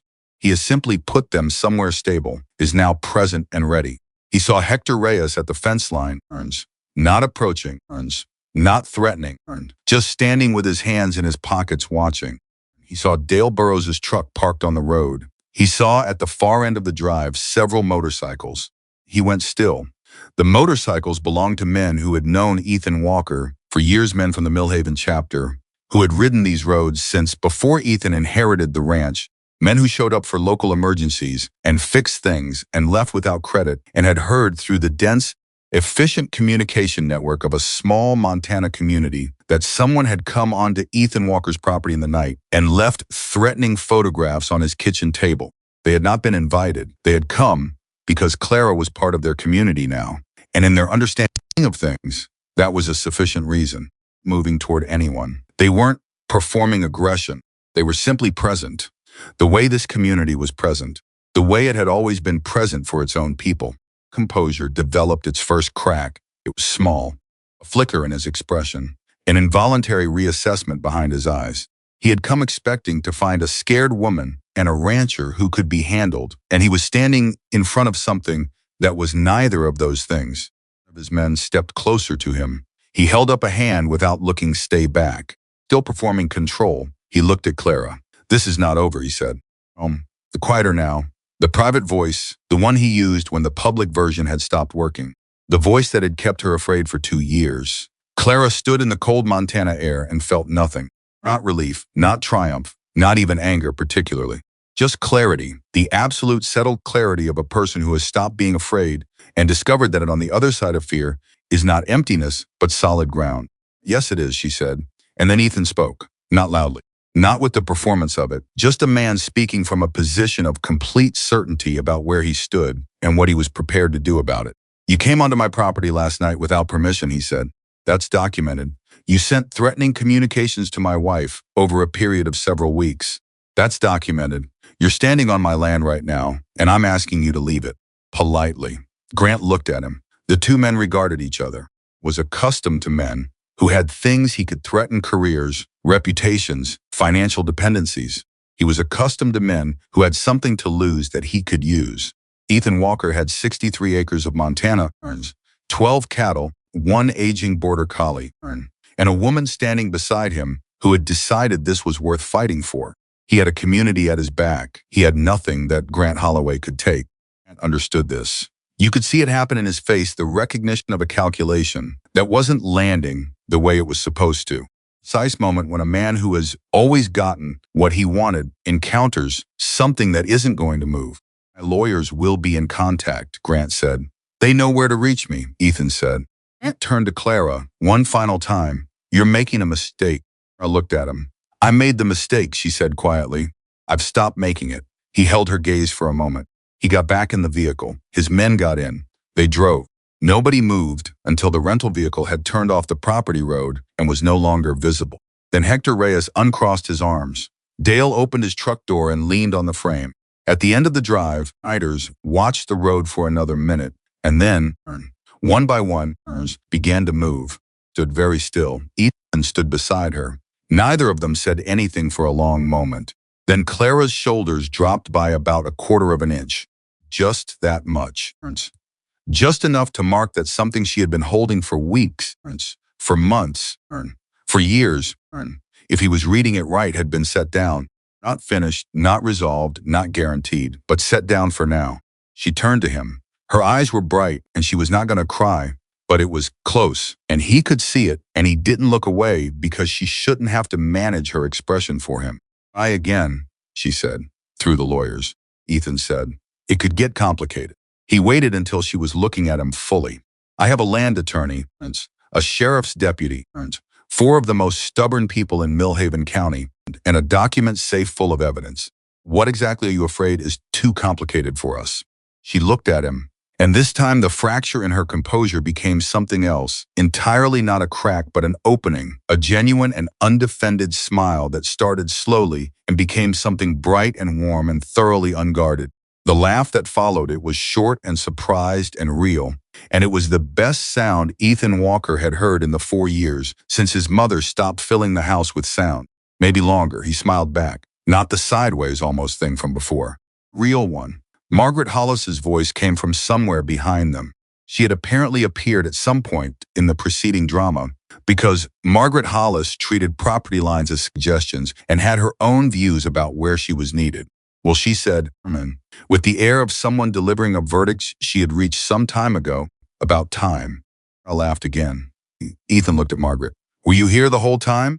I was here when I needed to be, she said, with the serene precision of someone who has been 81 years old, long enough to have stopped apologizing for anything. Dale came across the yard, hands in his jacket pockets, looking at the road where Grant's vehicle had disappeared. Jimmy's going to want to file the trespassing documentation today, he said. While everything's current, I'll call him, Ethan said. Dale looked at her directly, with the plainness of a man who said things simply because he meant them. You did good. Clara held his gaze. Thank you for being here. That's not something you thank people for, Dale said. That's just what you do. He walked back to his truck to make calls. I watched him go. She had grown up in a world where the people who showed up wanted something in return, where presence had a price, where community was transactional and loyalty was conditional, and the people who said, I'll be there meant it only as long as being there was convenient for them. She was standing in Millhaven, Montana, surrounded by people who had gotten up before dawn and driven to a ranch and positioned themselves in the cold because a woman they had known for 6 weeks was in trouble. She had no framework for this. She was going to need to build one. That evening, after the documentation was filed and the deputy had taken his statement and Hector had driven back south and Margaret had finally allowed herself to be escorted home by Susan Reyes, Ethan and Clara sat on the porch as the snow began coming down. Not a storm, just snow, falling the way Montana's snow fell in early winter, unhurried, indifferent, covering everything with the patient democracy of a thing that has no interest in human urgency and is simply doing what it always does. Clara had a blanket around her shoulders. Ethan had his hands wrapped around a coffee mug. They didn't talk for a while. Then Clara said, I've been thinking about something you said the first morning, at the kitchen table, after I showed you the message. What did I say? You said I wasn't navigating it alone. She paused. I didn't believe you when you said it. I heard it and I cataloged it with all the other things men had said that turned out to mean something different than the words suggested. He said nothing. I believe you now, she said. He looked at her. Sorry it took evidence, she said. Don't apologize for that, he said. You had every reason to need evidence. She was quiet for a moment. When he was standing there, she said, and he used that voice, the private one, the one that always worked. She stopped. It again. I waited to feel afraid. I was braced for it. I have spent 2 years knowing that voice could make me feel very small, very quickly. She turned to look at Ethan. I didn't feel afraid. What did you feel? She thought about it honestly. I felt you standing next to me, she said. Ethan looked at the snow coming down.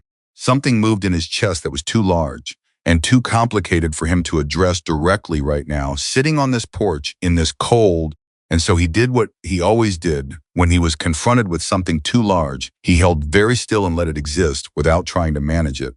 He said, I need to tell you something. She looked at him. When I filled out those papers, he said, I was looking for something practical, someone to share the house, to bring some order to the books and some sound to the rooms. He looked at his mug. I told myself very clearly, and specifically that was all it was. I waited. I was wrong, he said. She was very still. Not about the arrangement being practical, he said. It is practical. You're better at the books than I am, and you fixed the gate latch situation, and you organized Margaret's refrigerator without being asked. He paused. I was wrong about what I actually wanted, about what I was actually missing. He looked at her. I think I knew it the morning I saw you laugh at something, Gert said, and then put it away like it was something you weren't supposed to show. He said it plainly, without drama, just the truth. I've been trying to see that laugh again ever since. Snow fell. Clara held his gaze for a long moment, then slowly, without calculation, without management, the careful composure that had been her armor. For so long she smiled. Real one. The warm, unhurried, completely unguarded one. The one that transformed her face and made her look like herself. Whoever that person fully was, whoever she was still in the process of becoming on the other side of everything that had tried to diminish her. To see it more often, she said. Good, he said. The snow kept falling. The house behind them was lit from the inside warm windows in the winter dark, the particular light of a place that was occupied, that was lived in, that had people inside who had chosen to be there. Somewhere in Millhaven, Holloway was in a hotel room making phone calls to lawyers, constructing his next approach, refusing to accept a story that didn't end with him winning. But here on this porch, that story was already over. It had ended the moment Clara Bennett had stood in a Montana yard and said, I don't belong to you, and meant it down to her bones. Without trembling, without backing down, with her feet planted on ground that was hers. Everything that came next was something different, something that had no name yet, something that was beginning. Holloway did not leave Montana. Clara had known he wouldn't. She had told Ethan as much that same evening. Sitting on the porch with the snow coming down, before they had gone inside, and before the warmth of that conversation had fully settled into something she could trust.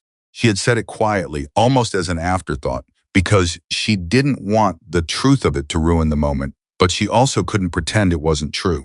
He's still here, she had said. He's in a hotel somewhere in the county, and he's on the phone with his lawyer right now building the next approach.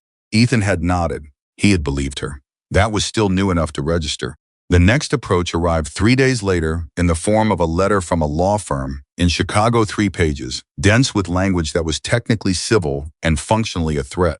The letter argued that Clara had left the relationship in possession of items that Grant considered jointly owned, had violated an informal financial agreement between them, and had made statements damaging to Grant's professional reputation. It requested her return to Chicago for mediation. It CC'd the Millhaven Sheriff's Office and 2 Montana state offices in a way that was designed to look official without actually being official. Clara read it at the kitchen table. She read it twice. Then she set it down, folded her hands over it, and said, He found a different angle. Ethan sat across from her. What do you need? A response, she said. A lawyer, today if possible. She paused. And I need to make a phone call. She looked at him. To a woman named Rachel Voss, Grant's executive assistant for 3 years. She left the company 14 months ago, very suddenly and very quietly. And I always knew there was a reason she wouldn't tell anyone, and I always knew what that reason probably was. She paused. I think she's ready to tell it now. I think she's been waiting for someone to go first. Ethan pushed his phone across the table to her. Not her phone. His. Use mine, he said. He may have her watching for your number. I looked at his phone. She looked at him. She picked it up. She dialed. It rang 4 times. Then a woman's voice, cautious and compressed, said, Hello. Clara said, It's Clara Bennett. I'm in Montana. Safe. A pause. I went first. The silence on the other end lasted long enough that Clara's hand tightened fractionally on the phone. Rachel Voss said, in a voice that cracked cleanly down the middle on the second word, Oh, thank God. Ethan got up quietly, refilled both their coffee mugs, and went to the living room to give Clara the kitchen. He sat in the living room and listened to the one-sided shape of a conversation that he understood, even through the wall, was important. Pauses where Clara was listening. Short, affirming words. Her voice dropped to something very quiet, and he didn't hear the words, but he heard the tone, the specific tenderness of one person telling another person that what happened to them was real and was not their fault. He sat with that. 20 minutes later, Clara came to the living room doorway. "She'll talk," Clara said. Her voice was steady, but her eyes were bright. "She has documentation, emails, she kept everything. She has been keeping everything for 14 months in a folder on a hard drive she keeps at her mother's house because she was afraid to keep it anywhere Grant could access." She paused. She said she was waiting to see if someone else came forward first. She said she needed to know she wasn't alone. Ethan thought about what Clara had said at the kitchen table that first planning morning. "I'm not asking them to stop being afraid. I'm asking them if they're ready to stop being alone in it." "Is she willing to make a formal statement?" he said. "She wants to." Clara sat down across from him. "Ethan, she's not the only one. She knows 2 other women who had similar experiences inside Grant's circle. Situations, same pattern. She's been in quiet contact with them." A beat. "This is bigger than I realized." The room held this for a moment. "Call Pat," Ethan said. "She has contacts at the county legal aid office. They can help coordinate the documentation properly and make sure it goes to the right people." Clara was already reaching for his phone. He watched her dial, listened to her speak to Pat with the rapid precision of a woman who had stopped asking for permission and started directing traffic. And he thought, this is who she was before. For 2 years of having herself compressed into a smaller shape by a man who needed her to be smaller so he could feel bigger. This is the person who was in there the whole time, waiting for enough space to stand up bent. He was furious at Grant Holloway with a cold and patient fury that had no interest in expression. He was something else entirely when he looked at Clara. He didn't have a clean word for it yet. He was working on it. Pat's legal aid contact referred them to a women's advocacy attorney in Billings named Catherine Marsh, 30 years of experience and a specific reputation for dismantling the kind of carefully constructed legal pressure campaigns that wealthy men used to keep women from leaving or speaking. Susan Reyes called her directly. Catherine Marsh called Clara within 2 hours. The conversation lasted 45 minutes. When it was over, Clara came back to the kitchen and sat down and was quiet for a moment. She says the letter from Grant's lawyers is mostly noise, Clara said. The financial claim is fabricated. She says it's a standard intimidation document designed to look substantial enough to frighten someone who doesn't know the law. The joint property claim has no basis. The reputation damage claim is the one they'll try hardest with, but it requires them to prove she made specific false statements, and since everything she said was true, she stopped. Ethan said, "She said something that I keep thinking about." Clara turned her mug in her hands. She said, "The most dangerous moment for a man like this is when the women he isolated find each other. Because alone, each one looks like a personal dispute. Together, they look like a pattern." She looked up. "Grant has been counting on us being isolated." It was his entire strategy. Keep each situation contained. Keep each woman believing she was the only one, that her experience was unique, that nobody would believe her. A pause. He didn't account for the possibility that one of us would go somewhere he couldn't follow, and then reach back, looked at her. "You planned this," he said. She met his eyes. "I hoped for this," she said. "I planned for what I could control. I hoped that if I got somewhere safe, other people might feel safe enough to move too." She paused. "I didn't know if it would work." "It's working," he said. She nodded once, and there was something in that nod, not triumph, not relief, not even satisfaction exactly, something deeper and quieter. The particular feeling of a person who has done something they were afraid they weren't capable of and has discovered that they were. Then the call came from Jimmy Strand that shifted everything. Jimmy called Ethan's number at 6 in the evening, 3 days after Catherine Marsh had entered the picture, and Rachel Voss had submitted her initial statement, and the legal landscape had quietly, significantly changed. "We have something," Jimmy said. Ethan put him on speaker, leaned forward. "The man Grant sent onto your property to take those photographs," Jimmy said. "We identified him. Name is Paul Detmer, private investigator out of Denver. For Grant Holloway, before we found 2 prior engagements." A pause. "Here's the problem for Grant. Detmer's not loyal. He's practical. When our off contact and laid out the trespassing exposure, he decided very quickly that cooperating was in his best interest." "What did he say?"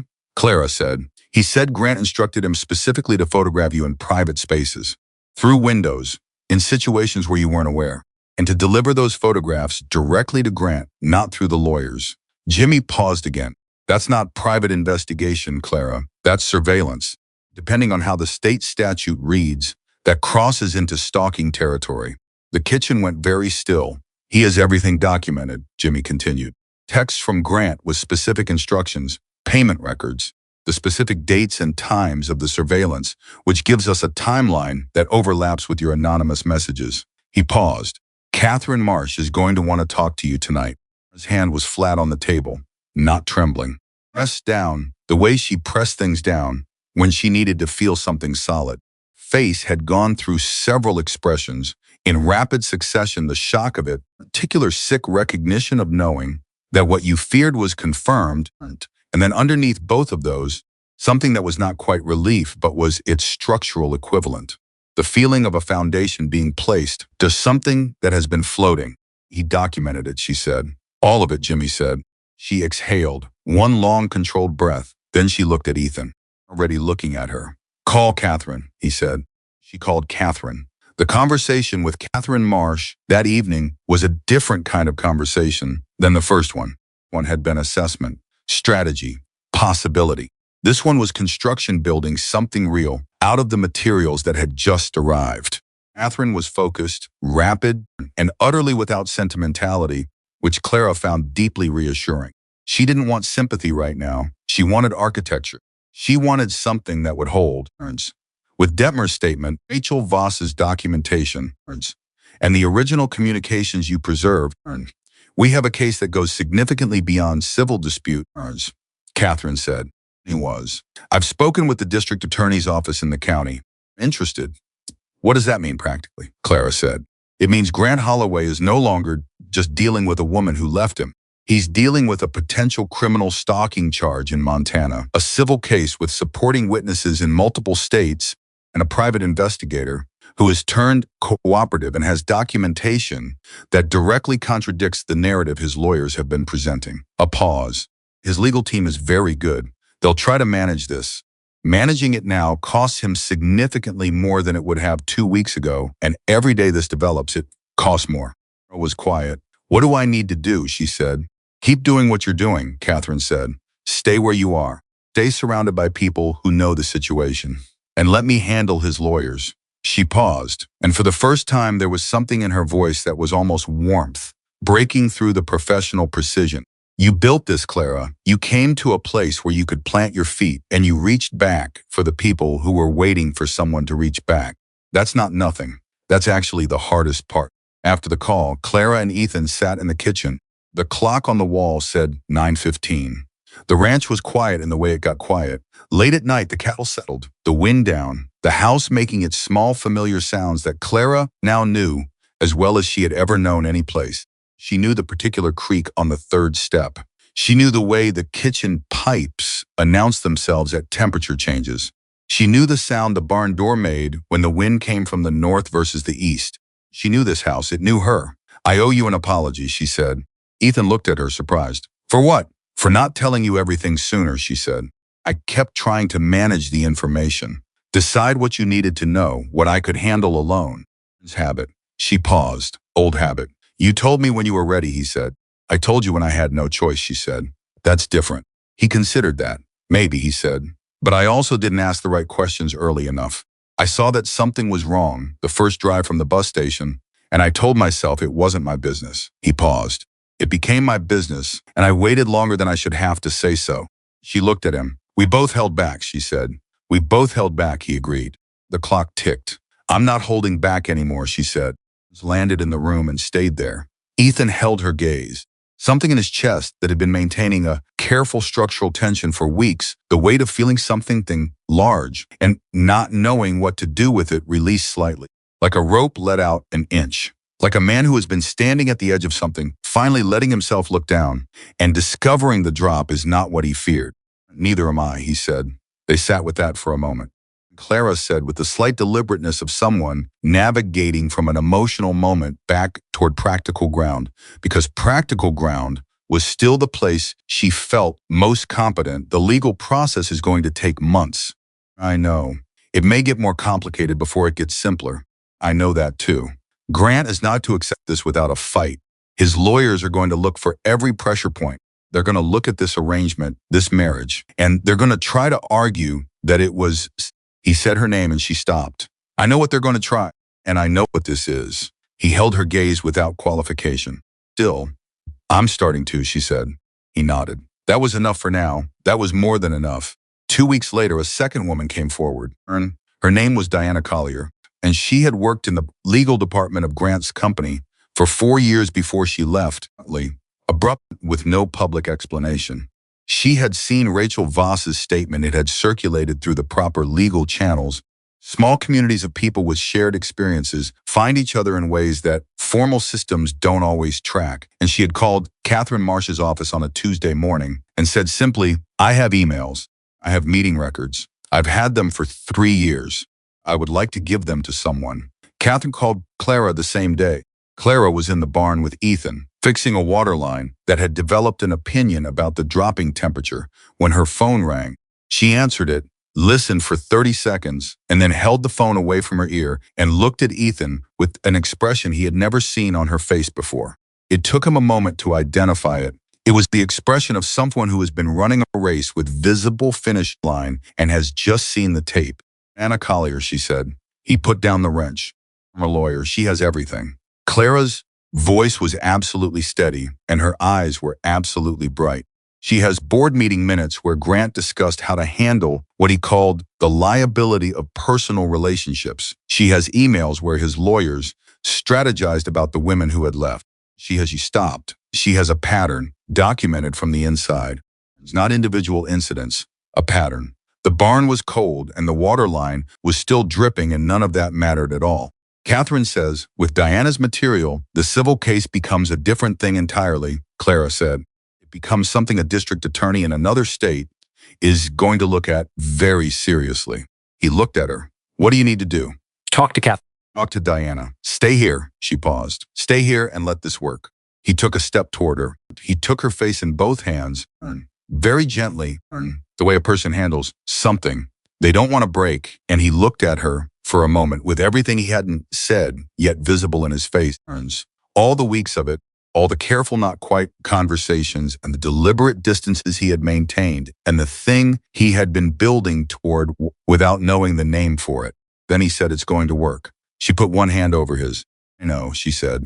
He kissed her forehead, brief and warm and utterly certain. She closed her eyes for 1 second. Then she called Catherine back. Grant's lawyers made one final aggressive move 2 weeks after Diana's statement entered the record. They filed an emergency motion in civil court, arguing that Clara's marriage to Ethan was fraudulent, a strategic arrangement designed to shield her from legitimate legal obligations, and requesting that the court treat the marriage as invalid for the purpose of the proceedings. Ethan read the motion in Pat Henley's office, where they had driven specifically to review it with the steadiness of a neutral space. Twice. He set it on Pat's desk. He said, is he serious? Pat said, with the precision of a woman who had been doing community advocacy work for 30 years and had heard most things, he is desperate. Those are different. Catherine Marsh had anticipated the motion. She had told Clara and Ethan 2 days prior that it was likely that it was a common tactic in these situations, attack the support structure, try to destabilize whatever foundation the other person has built, and that responding to it was straightforward because it was, legally speaking, weak. What Catherine had not anticipated, and what became the moment that effectively ended Grant's legal strategy, was what Ethan did the morning after the motion was filed. He drove to the county clerk's office. He asked to speak with the clerk directly. He told her that he had heard a question had been raised about the nature of his marriage, and he wanted to be clear about the answer. I married Clara Bennett, he said, because we made an arrangement that we thought was practical. And somewhere in the middle of living with that arrangement, it became something else. Something I didn't plan for. He paused. He was not a man who made speeches, and he was doing his best with the language available to him. It became a marriage. Not on paper, not in the clerk's records. Just between two people who chose each other. He looked at the clerk, a sensible woman of 60, who was listening with the focused attention of someone who understood that she was hearing something real. He was. Anyone who calls that fraudulent doesn't know what they're talking about. They do know, and they're lying. The clerk looked at him. Then she said, is there anything you'd like to formally add to the record today? Mr. Walker? Ethan thought about it. No, he said. I just wanted someone official to hear it from me directly. Drove home. He told Clara what he had done. She stared at him. The county clerk, she said. Yes. To tell her our marriage is real. Yes. She stared at him for another moment. Ethan Walker, she said. That is the most impractical thing you have ever done. Probably, he agreed. She laughed. That sudden, unguarded laugh. The one that came out before she could manage it. The one that was completely and entirely herself. He smiled. She stood there looking at him with the laugh still fading from her face, and something else rising to replace it, something warm and sure and not new exactly, because it had been building for weeks, but newly named, newly allowed. Come here, she said. He crossed the kitchen. She put both arms around him, dramatically, not with the performance of a movie embrace, firmly and completely, the way a person holds something they intend to keep, and she rested her forehead against his shoulder, and he put his arms around her, and the kitchen was warm and the ranch was quiet outside, and everything that had been building for 11 weeks landed in this moment without ceremony or announcement. Just two people in a kitchen in Montana, standing in what they had made together and calling it by its real name. Neither of them said the word out loud. They didn't need to. 3 weeks later, Grant Holloway's legal team withdrew the fraudulent marriage motion. 2 weeks after that, the district attorney in Illinois opened a formal investigation based on the compiled statements of 3 women and the documentation provided by a cooperative private investigator. Grant's lawyers negotiated a civil settlement that required him to cease all contact permanently and pay restitution to 2 of the women who had come forward. The negotiation took 11 days. The settlement was not publicized because the women had the right to decide that, and they decided to accept the terms that protected their futures rather than pursue the terms that would have extended the process by another year. Clara was the last to sign. She called Rachel Voss the night before. Are you sure? Rachel said. Are you? Clara said. I want my life back, Rachel said. I want to stop having this be the first thing I think about in the morning. Me too, Clara said. Then yes, Rachel said, I'm sure. Me too, Clara said again. She signed the next morning at Catherine Marsh's Billings office. Ethan drove her. He sat in the waiting room with a cup of bad office coffee and a 3-year-old magazine and waited with the unhurried patience of a man who understood that some things required their full time and couldn't be expedited. Clara came out. She sat down next to him. She didn't say anything for a moment. He waited. It's done, she said. He put his hand over hers. Okay, he said. They sat there for a moment in the waiting room of a law office in Billings, Montana, with the bad fluorescent lighting and the old magazine and the receptionist quietly typing at her desk. Clara leaned her head against his shoulder. He didn't move. After a minute, she said, Can we stop somewhere on the way home? I want to get something for Margaret. She's been feeding that cat that lives under her porch, and I think it might actually be her cat by now, and she should probably have actual cat food. Ethan was quiet for a moment. Then he said, We can stop. She won't admit it's her cat, Clara said. She will eventually, he said. She admitted the roof needed fixing. Clara laughed. He stood up. He held out his hand. She took it. They walked out of the office into the cool Montana afternoon and got into the truck and drove toward Millhaven, toward the ranch, toward the kitchen that smelled like coffee, and the barn that needed its east gate checked, and the cattle that required managing, and Margaret's cat that was probably Margaret's cat, the 63 acres of hard soil and stubborn fence posts, and one aging border collie named Frost, who had the decency not to require feelings from anyone, a house that had spent 4 years learning to be quiet and was now learning something else entirely. Ethan drove. Clara's hand rested on the seat between them. He put his hand over hers again without thinking about it, turned her hand over and held his. They drove, came toward them the way Montana mountains did, without hurrying, without announcement, simply there, the way they always had been, the way they always would be, patient and old and entirely certain of their own permanence. And below them, in a truck on a county road, was 2 people who had entered a practical arrangement and found something neither of them had planned for, drove toward the life they were choosing together, 1 mile at a time. Holloway, in a city far from Montana, was already someone else's problem. The law had him. The truth had him. The women who had found each other in the space he had tried to keep empty had built something out of his absence that he had never intended and could not undo. He had lost before he arrived. He just hadn't known it yet. Clara had known it. She had known it. She stood in a Montana yard with snow on the ground and her feet planted and a community at her back and said, I don't belong to you. She had known it then. She knew it more completely now. She looked out the truck window at the mountains. She thought about the woman who had come off that bus 11 weeks ago, clutching one suitcase, scanning the parking lot for threats. She thought about the lock on the bedroom door that she had checked every night and never once needed to use. She thought about the first morning coffee on the table and the ledger and the gate latch and the snowstorm and the kitchen table full of women planning something real and Rachel Voss's voice cracking on the phone and his face when he understood the ground had shifted.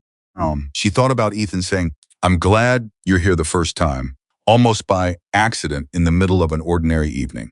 She thought about the second time he said it, which was not in words at all, from the window, and looked at him, at his hands on the wheel, the particular steadiness of him who fixed things and refused payment when people couldn't afford it, and drove to the county clerk's office to tell someone official that his marriage was real, and she felt something that she recognized, had a name for now, and was no longer afraid of.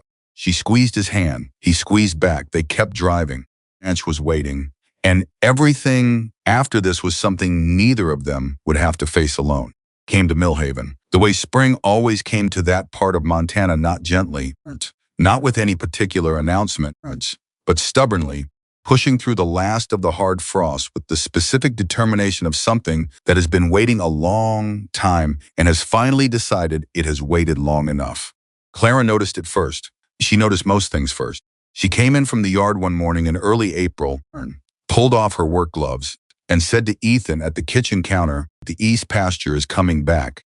She said it the way a person reports, something they have been quietly monitoring, not excited, not performing the observation, just delivering a fact that had personal significance. Ethan looked up. It does that every year, I know, she said. But this is the first year I've been here to see it. He looked at her for a moment. Then he said, come on, I'll show you where it comes in the strongest. They walked out together without further discussion, and that the ease of it, the complete absence of negotiation or performance, was its own kind of milestone. Two people who had spent the first weeks of their cohabitation being careful about every shared space, every shared moment, now moving through the same life with the natural synchronization of people who had stopped calculating the distance between them. The east pasture was exactly what she had said. Coming back. She stood at the fence and looked at it. He stood beside her. For a moment, she said, I want to do something with that unused building near the feed barn. He knew which building she meant. He had been meaning to deal with it for 3 years and hadn't gotten around to it in the way that a person doesn't get around to things that require a decision about what something should become. Kind of something. A space, she said, for women who need somewhere to think. She paused, choosing words. Not a shelter exactly, not a formal program, just a place where someone can come and sit and have coffee and figure out what their next step is without someone telling them what it should be. She turned to look at him. I know what it's like to need that and not have it. I had to travel 1,500 miles to find something approximating it. Ethan looked at the building. He thought about Clara arriving at the bus station with one suitcase. He thought about Rachel Voss saying, I was waiting to see if someone came forward first. He thought about Diana Collier keeping emails on a hard drive at her mother's house for 3 years because she didn't know yet that there was somewhere safe to take them. Tell me what you need, he said. She looked at him. You're not going to tell me it's too much? That we should focus on the ranch first, get financially stable. Wait until he turned to face her fully. You organized my accounts, fixed my billing errors, got Margaret's cat officially acknowledged, held this community together during the worst 2 months I've had on this property since my mother died, and did all of it while dealing with a situation that would have broken most people. He paused. You want to build a room where women can think. That is the least complicated thing you have asked me for since you got here. Yes, tell me what you need. She stared at him. Then she laughed. That laugh, the real one. She turned back to the building. I'm going to need Pat's help, and Susan's. And probably Margaret, though Margaret will say she's too old and then show up and do twice as much as anyone else. Obviously, he said. She was already making the list in her head. He could see it happening, her mind moving through the logistics with that quiet, rapid efficiency that had once been the only part of herself she'd been allowed to use freely. Except now it wasn't running defensively. It wasn't managing a threat or containing a situation or calculating what she was allowed to want. Building something, that difference was everything. Renovation of the unused building took 6 weeks, and it was a community project in the specific, unorganized, completely effective way that community projects happen in small Montana. Townspeople showing up without being formally asked, contributing what they had, arguing cheerfully about the best way to do things, and producing something better than any single person would have managed alone. Hector Reyes sent 2 of his ranch hands for the structural work. Pat Henley arrived with a truck full of donated furniture that she described as items in perfectly good condition that have been sitting in storage waiting for a purpose. Margaret Hollis supervised everything from a folding chair she brought herself and refused to let anyone take away. Dale showed up one Saturday morning with a box of coffee from the diner and a slightly self-conscious expression and said to Clara, "I know you didn't ask. I thought I have some experience with construction from before I was in the feed business. So if you need someone," Clara said, "get a hammer." He got a hammer. He stayed all day.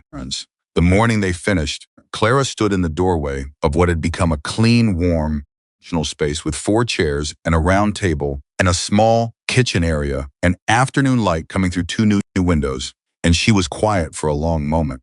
Ethan stood behind her. "Well," he said. She didn't answer immediately.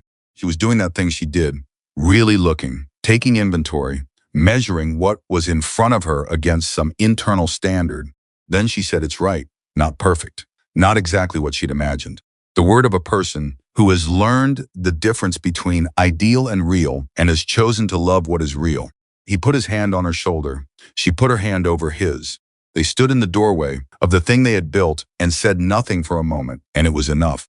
And he was. It was more than enough. It was the kind of enough that most people spend their whole lives looking for, and some of them find, and a lot of them don't. And the ones who find it usually can't explain exactly when it happened. Only that one day they were standing somewhere ordinary, and they realized they were exactly where they were supposed to be. The first woman came to the space on a Wednesday in May. Clara had not advertised it widely.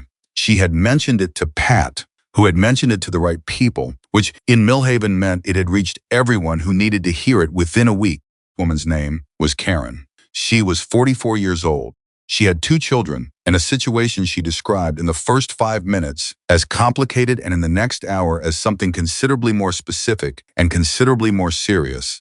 Clara sat across from her at the round table with 2 cups of coffee, and she listened. She did not tell Karen what to do. She did not offer solutions before Karen had finished speaking. She did not minimize or redirect or manage. She just listened with the often focused attention of someone who understood from the inside what it meant to finally be in a room where the truth was allowed to take up its full space.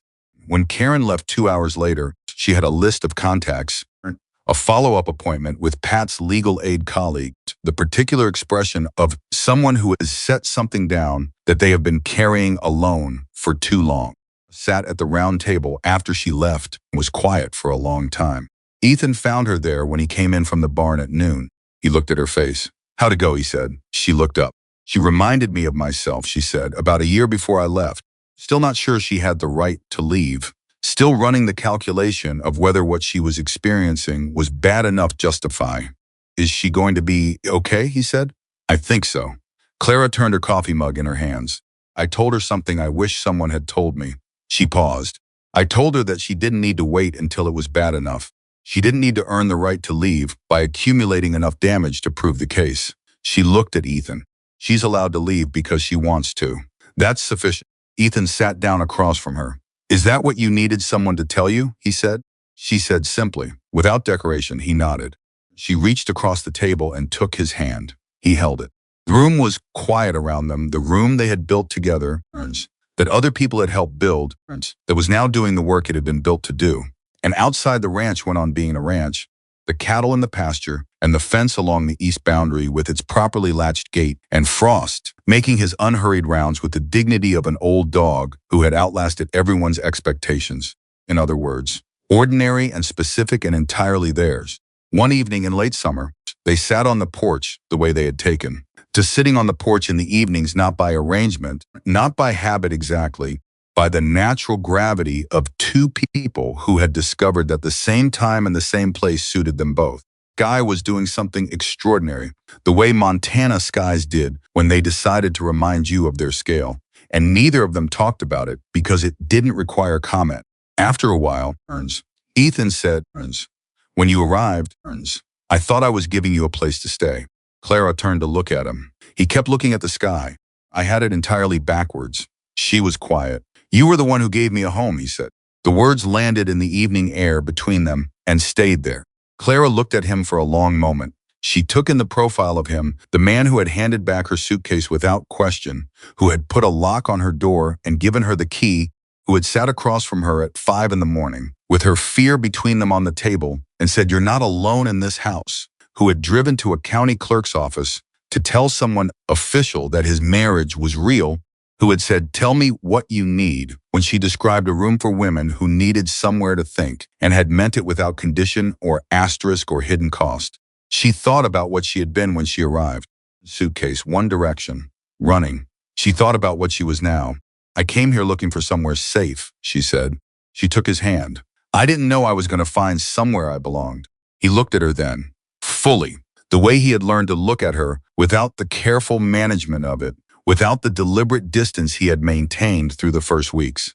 Just looking openly, who had walked into his house as a stranger and had become, in the space of one Montana winter, and he organized his days around without thinking about it, whose laugh he had been trying to see again since the first time he heard it, and who had shown him by example that choosing something fully was not weakness. It was the bravest thing a person could do. "I thought I was ordering a practical arrangement," he said. She smiled. "You got a partner instead." He shook his head. "Slow, certain." "No," he said. He looked at the house behind them, the lit windows, the kitchen where the coffee was always right, the room at the end of the hall where a woman had once needed a lock on the inside and no longer checked it before sleeping. He looked at the building they had renovated together, where a woman named Karen had sat across a round table and been told she was allowed to leave simply because she wanted to. He looked at the east pasture coming back the way it came back every year, and this year Clara had been there to see it. He looked at all of it. Then he looked at her. "I got home," he said. Clara Bennett, who had come off a bus with one suitcase, and her composure perfectly assembled, and her whole body braced for the next thing that would try to diminish her, smiled at the man who had never once tried to make her smaller, and held his hand in the Montana evening, and was not afraid of a single thing. That was the whole story, and it was enough. It was everything.